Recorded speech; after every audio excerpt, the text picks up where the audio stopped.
So give us a sense, first of all, what went wrong for China economically in 2023? Because it wasn't as good as people expected. Well, I mean, in some sense, it had things that went wrong and things that went right. I mean, what went wrong, of course, is that an estimated 1.4 million people died from the quick spread of the virus through the economy, through the population.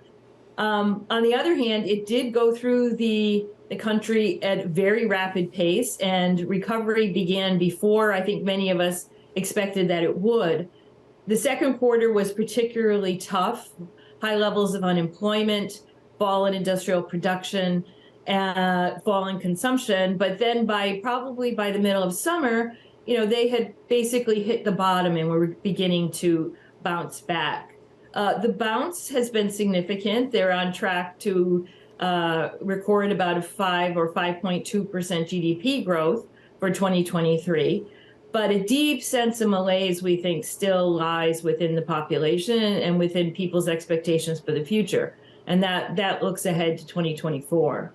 Mary, you refer to a general malaise going on. What can the government, what can President Xi Jinping do to address that malaise? I think one of the main things that private businesses want is more clarity on how private businesses are going to be regulated and how the push toward economic securitization is going to impact their businesses. We saw the rollout of the counter-espionage rule this year. That gave a lot of businesses a pause. What kind of data could be transferred and to whom?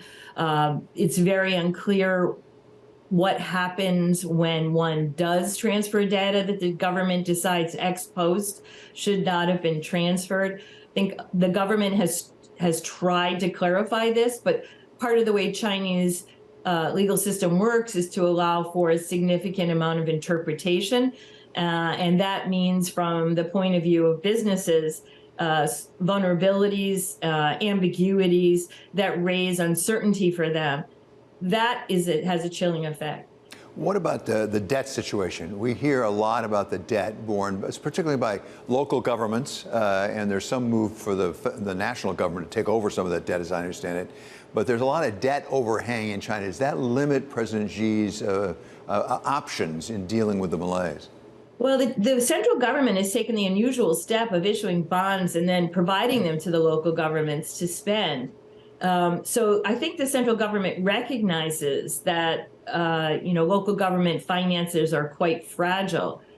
They have moved also to ask state banks to provide more credit for property developers, particularly to complete units which have already been purchased.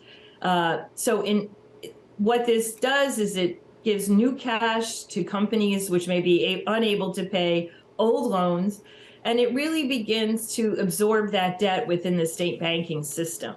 So there's no question that some of this bad debt is going to be absorbed by the banks. That is, it's going to be socialized, it's going to be paid for ultimately by Chinese citizens. So there is this slow move to absorb some of this debt. But it does constrain local governments. Local governments can no longer use the methods that they've used to raise cash, that is selling property off to, taking property, amassing parcels, selling it to developers. That just isn't working anymore. And so what are they going to use, not only to fund their local services, but also to continue their path of development? This is a big question, which has most economists, both inside and outside China, believing that China needs another major fiscal reform. The last major fiscal reform that really changed the relationship between central government and local governments and how taxes distributed among these different levels happened in 1994. So it's been a long time. The economy has changed dramatically, obviously, since then. And local governments need new revenue sources, but finding them is going to be difficult. And then finally, Mary, talk about foreign direct investment. Here on Wall Street, we pay a lot of attention to that. It certainly has fallen off rather dramatically.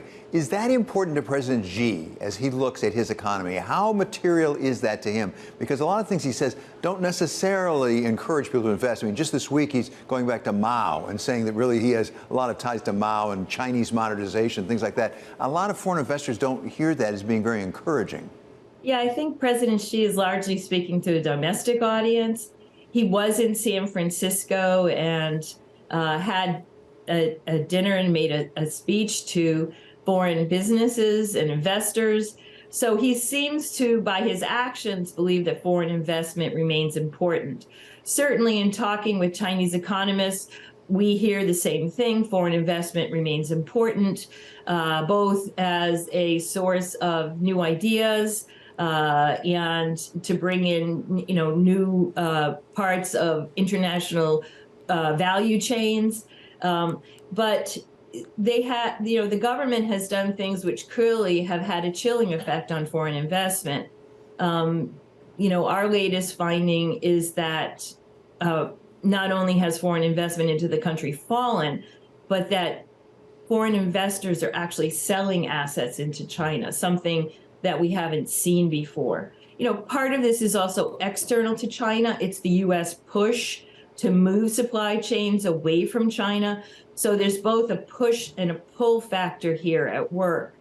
I guess the question is whether we think that there's any big changes either in Chinese policy or US policy, which are going to alter these forces in the year ahead.